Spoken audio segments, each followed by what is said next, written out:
O senador Flávio Bolsonaro entrou no coro com o irmão e começou a soltar falas ameaçadoras contra o procurador-geral da República, Paulo Gonet. Segundo Flávio, o Gonet teria entrado no rol dos sancionados pelos Estados Unidos. Flávio, deixa eu te contar uma coisa, isso não vai dar boa. Vamos ouvir mais sobre isso com a nossa Sofia Labanca aqui no Plantão no Meteoro. Bora lá.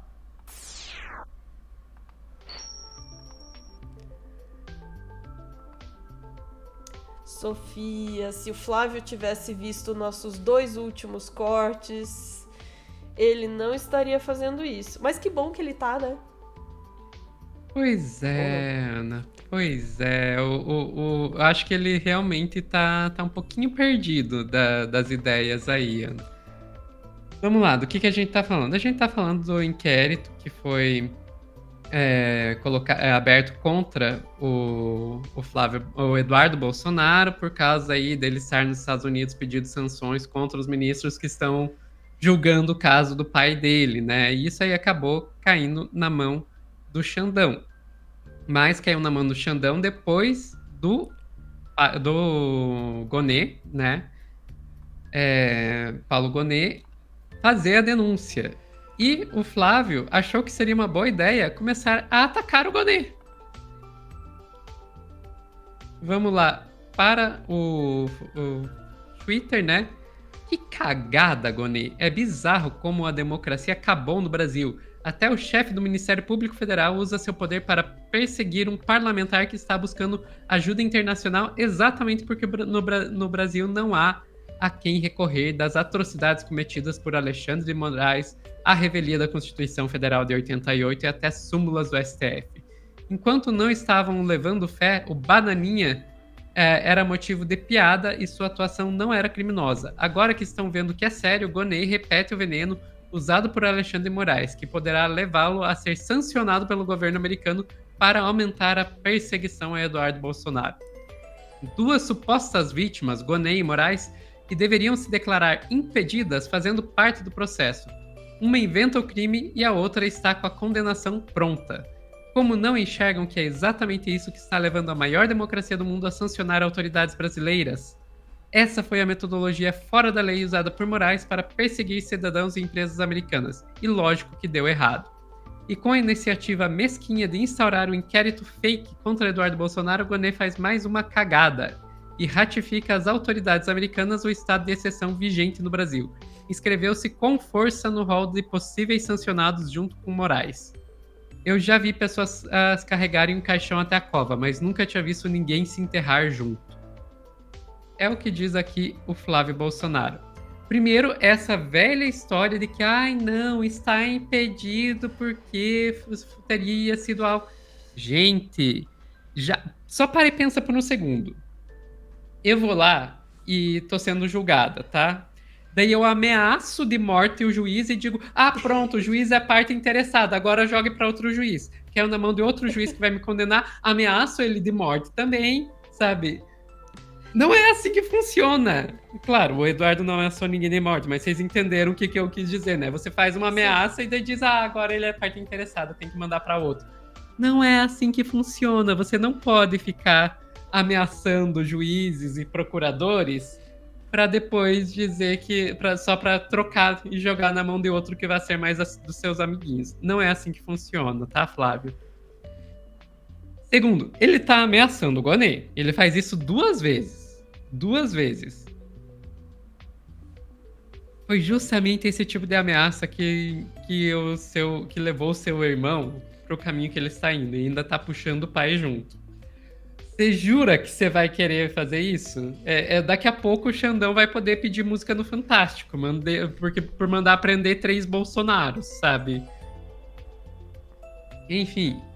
E nisso, ele tá indo, Ana, no mesmo caminho que o Eduardo. E quando eu digo isso é porque o Eduardo também ameaçou o Gonet. Antes eu era chacota, hoje sou ameaça à democracia. Nos subestimaram e só recentemente acordaram para a gravidade das consequências, por isso estão batendo cabeça. Hoje o PGR deu mais um tiro no pé e confirmou o que sempre alertei: Brasil vive num estado de exceção. E ainda botam pressão para Moraes e companhia sejam sancionados. Veja, E daí um videozinho dele aqui falando sobre O PGR Paulo sobre o Gonê, né? Não vamos colocar, isso a gente já mostrou em outro corte aqui ontem. Mas enfim, Ana, ele tá indo no mesmo caminho. E o que eu acho muito engraçado é como eles se contradizem. Ao mesmo tempo que ficam vendendo a ideia de que o Eduardo é o cara super articulador que conseguiu fazer essas sanções, tanto o Eduardo quanto o Flávio fazem isso, eles próprios depois vão lá e dizem: gente, o Eduardo não tem essa força toda. Quem que vocês acham que ele é? Olha aqui, Flávio Bolsonaro. Tweet de ontem. Imagine o que passa na cabeça de Trump ao tomar ciência de que Eduardo Bolsonaro está sendo investigado por tentar induzir o governo americano. Quer dizer que todo o aparato americano de inteligência, informações e estratégia global pode ser manipulado por Eduardo? Gonê, você não entende que isso é uma prova de perseguição política e ausência de democracia em qualquer país sério do mundo? Ele está dizendo: o meu irmão, ele é irrelevante. O Trump dá risada quando vocês dizem que ele estava tentando induzir o governo americano. E o fato de que vocês estão indo atrás de alguém tão irrelevante quanto o meu irmão é a prova de que vocês estão perseguindo ele. Engraçado que no tweet anterior, ele estava aqui dizendo: enquanto não estavam levando fé, o bananinha era motivo de a piada. Agora que estão vendo que é sério, Gonê repete o veneno usado por Moraes. É sério ou é piada, Flávio? Por favor, me explique. E, inclusive, voltando aqui nesse, eu acho engraçado que a primeira... um dos primeiros comentários que aparece aqui é justamente falando sobre como... Sumiu, na verdade, o comentário que eu queria mostrar. Mas um dos primeiros era justamente falando sobre isso, sobre... Peraí, Flávio. Vocês passam o dia inteiro vendendo que o Eduardo está lá nos Estados Unidos articulando sanções. Quando ele está sendo investigado por articular sanções, de repente ele é irrelevante? Como é que é isso? Mas enfim. Agora, eu queria ver até onde eles estão dispostos a levar isso, Ana. Porque, ok, então eles estão ameaçando o Xandão. Daí o Gonê foi quem ofereceu a denúncia, eles passaram a ameaçar o Gonê. O Eduardo já andou ameaçando a Polícia Federal. Por que a Polícia Federal? Porque, de acordo aqui com o Igor Gadelha, a Polícia Federal decide o destino de novo inquérito contra o Eduardo Bolsonaro. Aqui nessa matéria, a gente não vai ler inteira para não ficar muito longo o corte, mas ele basicamente vai contar para a gente que vai para o DIP dentro da Polícia Federal. O que é o DIP? É o Departamento de Inteligência da Polícia Federal, da Diretoria de Inteligência Policial. E o Eduardo já andou dizendo: policiais federais que se envolverem nisso aí, vocês vão ser alvo de sanção também. A gente também já teve informação, Ana, de que isso vai envolver Itamaraty. Como assim vai envolver o Itamaraty? Vamos aqui para a coluna Radar da Veja.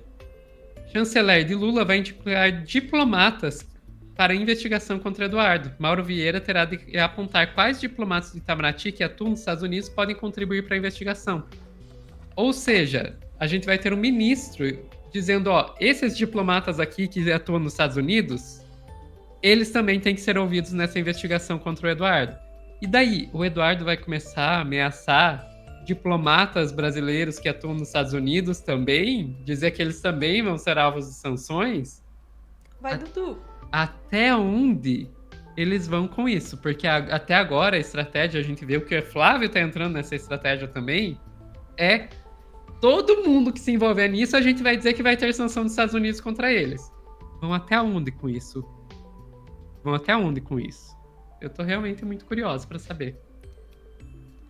Aí tem várias coisas que podem acontecer aí, Sofia. A primeira delas é uma hora também os Estados Unidos falarem: mano, chega, eu não aguento mais ficar aqui dizendo que eu vou sancionar as pessoas, porque também chega uma hora que o capital político deles não é autossuficiente para justificar os Estados Unidos, né, as poucas entidades ali ou pessoas, né, que eles conseguem alcançar Chega uma hora que não é mais vantajoso pra eles ficar se metendo nisso. Porque chega uma hora que não, ameaça aquele ali, agora ameaça aquele ali, agora mano, chega. Não tem mais o que fazer, criança, vai embora, né? Não, tá custando muito, muito alto aqui pra mim. Agora, tem algumas questões interessantes aí nessa duplicidade do discurso, sabe? De uma hora o Eduardo Bolsonaro é o fodão que pode fazer altas sanções contra todo mundo que atacar a família Bolsonaro no Brasil, e outra hora ele, imagina, se você acha que ele tá intervindo, que ele tá fazendo? Não, ele não tá fazendo nada. Para usar uma tradução esquisita de uma expressão dos americanos, isso se chama querer ter o seu bolo e comer ele também.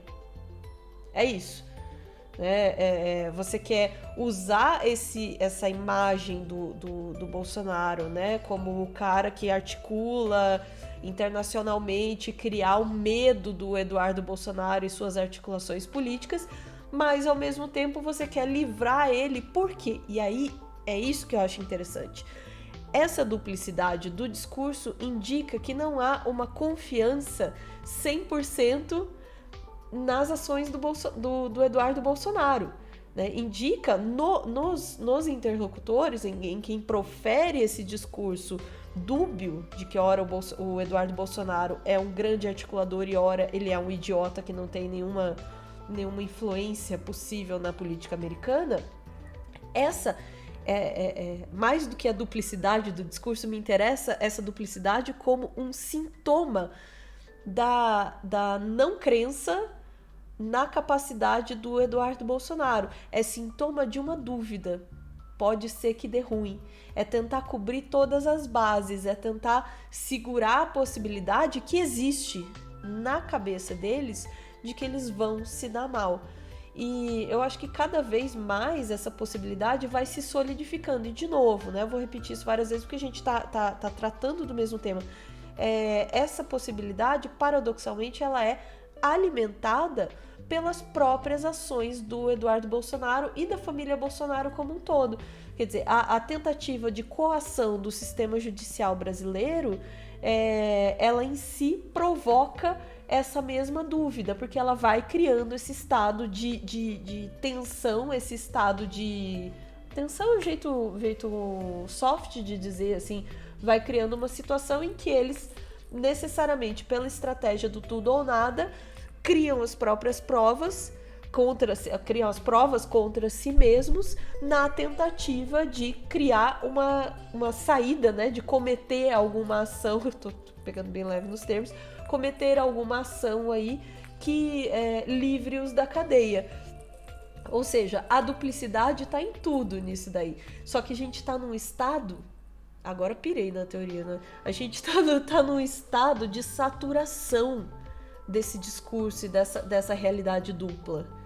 A gente está num estado em que ou vai ou racha, ou a coisa acontece ou não acontece. E, sinceramente, posso estar olhando aí com olhos de quem deseja que isso aconteça, mas eu diria que nesse momento os indícios apontam para a chuva. Essa saturação aí vai despencar. Concordo. De acordo, André. Galera. Ou seja, vai dar ruim, eu acho. Um pouquinho diria, esse corte aí terminou bem pra mim, eu acho. Ótimo. Pensando na postura do Flávio como um indício pra mim, Sofia, é um indício... Eu comecei o corte, eu te confesso, pensando isso evidencia um racha na família Bolsonaro. Porque existe esse componente, né, de briga interna, disputa de poder e tal. Mas eu não termino esse corte com essa ideia, não. Pra mim, isso aí faz parte de um sentimento coletivo que os une, que é o cagaço. Tava indo bem, né? Tava conseguindo articular as coisas. Ai, vamos lá. Ficamos por aqui, Sofia? Ficamos por aqui, Ana. Bora lá, chat, voltamos em instantes para mais notícias do dia e nesse momento a família Bolsonaro se agarra na esperança. Tomara que não seja sobre a gente. Vamos ver. Voltamos em instantes. Beijos.